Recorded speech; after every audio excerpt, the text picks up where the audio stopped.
Jadi nggak perlu? Nggak perlu. Pak Presiden saya kira kebutuhannya adalah menggali informasi dari masyarakat.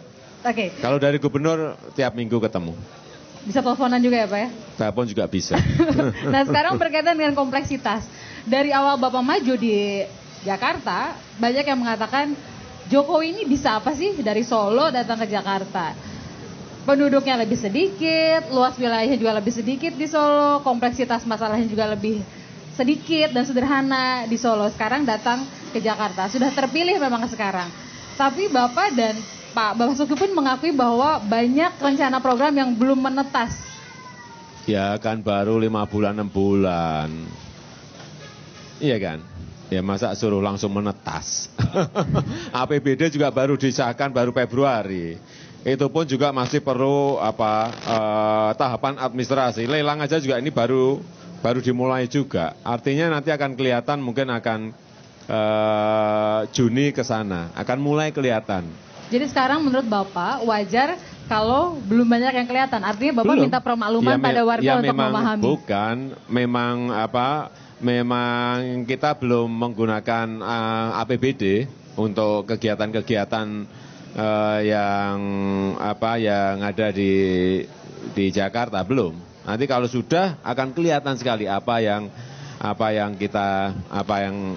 kita kerjakan dan mungkin akan jauh lebih kelihatan nanti pada bulan Oktober, bulan November akan kelihatan. Contohnya soal penataan PKL. Bapak disebut orang yang sukses pada saat menjadi wali kota Solo. Tapi pada saat di Jakarta dengan niatan yang sama juga menata PKL. Tapi kan belum lancar-lancar amat. Penggusuran ada. Dan ada malah yang mengatakan keberpihakan Bapak terhadap PKL kurang karena misalnya yang digusur sih sama PT Kereta Api misalnya. Tapi kok Bapak nggak bantu bela warga? Banyak yang mengatakan seperti itu. Nah, tahun ini kita rencanakan akan kita buat untuk kawasan PKL, kantong PKL, juga pasar untuk PKL itu kira-kira ada 23 lokasi dengan jumlah PKL kira-kira 4.100 PKL yang akan kita buatkan kantong-kantong PKL-nya, kawasan PKL-nya, juga pasar PKL-nya. Tetapi sekali lagi ini masih pada proses pelelangan semuanya. Nanti kalau sudah jadi baru akan kelihatan karena 23 itu juga 23 lokasi juga tidak kecil. Plus nanti CSR yang dari swasta itu juga kurang lebih jumlahnya akan sama.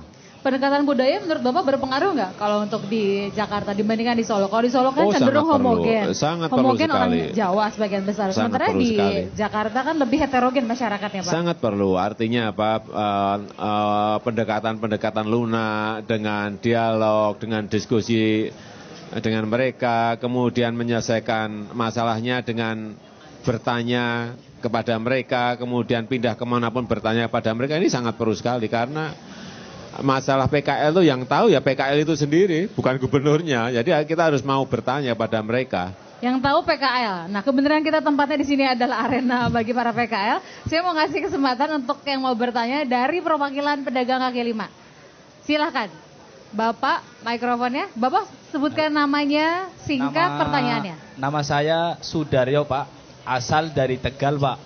Saya di PKL ini berjualan bakso Pak. Yang saya akan tanyakan gimana caranya mengembangkan usaha kecil ini biar tambah maju Pak. Biar tambah sukses gitu Pak. Maksudnya mau dibantuin apa sama Pak Gubernur gitu? Iya. Terima kasih Pak. Terima kasih Bapak. Baksonya mana Mas? Ada. Mau ya? Saya kira yang paling penting ini, yang paling penting itu sebuah usaha itu harus punya izin. Ada SIUP, ada TDP, itu harus pegang. Ini penting Surat sekali. Surat izin usaha perdagangan ya Sudah Pak punya ya? belum? Belum, nanti kita punya program SIUP TDP itu gratis. Dan saya sudah targetkan 1 tahun itu minimal 10.000 izin itu harus keluar ke usaha-usaha kecil, usaha mikro, gratis. Diberi target. Karena kalau hanya kita ngomong gratis ya kan, gratis kemudian kantor dinas itu nggak diberi target ya mungkin ya gratis tapi hanya diberikan ke 20 orang, 30 orang enggak. itu nggak ada ngefek sama sekali. Sehingga target saya 10.000 harus diberikan. Dan Jadi, mereka yang harus mencari, bukan PKL yang mencari kita. Artinya kita jemput ke lapangan. Ini beri, ini beri, ini beri, ini. Tinggal nanti listnya saya minta mana? 10.000 ya. Atau menjadi 14.000 ya. di sini para PKL dengar sendiri ya. Jadi kalau sampai nggak kejadian, kita tagih janji Pak Jokowi setuju? Ya ditagih, harus ditagih. Kadang-kadang kan yang kita berikan di tempat yang lain, di sini belum jadi tagih. Itu saya kira memang hak rakyat untuk menagih, hak masyarakat untuk menagih kalau ada hal yang mereka belum dapatkan. Memang harus seperti itu. Dan hak Bapak juga buat makan, jadi Bapak silakan makan dulu. Oke. Ya, Kita lanjutin lagi ngobrol ya dari Pak. tadi yang ditanya terus, nggak disuruh makan. Belum ditawarin.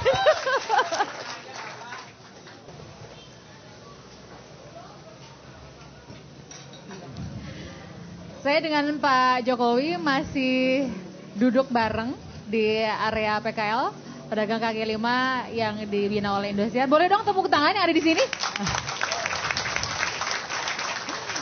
Tadi Pak Jokowi sudah menyebutkan apa yang akan dilakukan terkait dengan penataan PKL. Ada yang dijanjikan 10.000 ya Pak ya, surat izin usaha perdagangan atau SIUP untuk para pedagang kaki lima yang akan dibagikan gratis dan bukan dengan cara PKL yang mencari-cari petugas, tetapi dari Pemprov DKI lah yang akan mendekati para PKL. Itu janji 10.000. Nah, sekarang kan ada penghentian sementara Pak untuk menata di 23 kantong PKL tersebut karena alasan data. Bapak kan memang tidak mau kemudian mereka yang sudah ada di Jakarta gara-gara dijanjikan izin gratis, gerobak gratis, akhirnya berbondong-bondong ngajak paman, om, tante, bibi, ponakan dibawa ke Jakarta dan berdagang.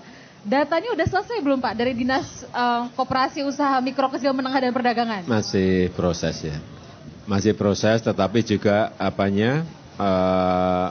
untuk menyiapkan pasar kantong PKL, kawasan PKL ini juga berjalan. Jadi nanti begitu ini selesai ini juga sudah kekunci jumlahnya.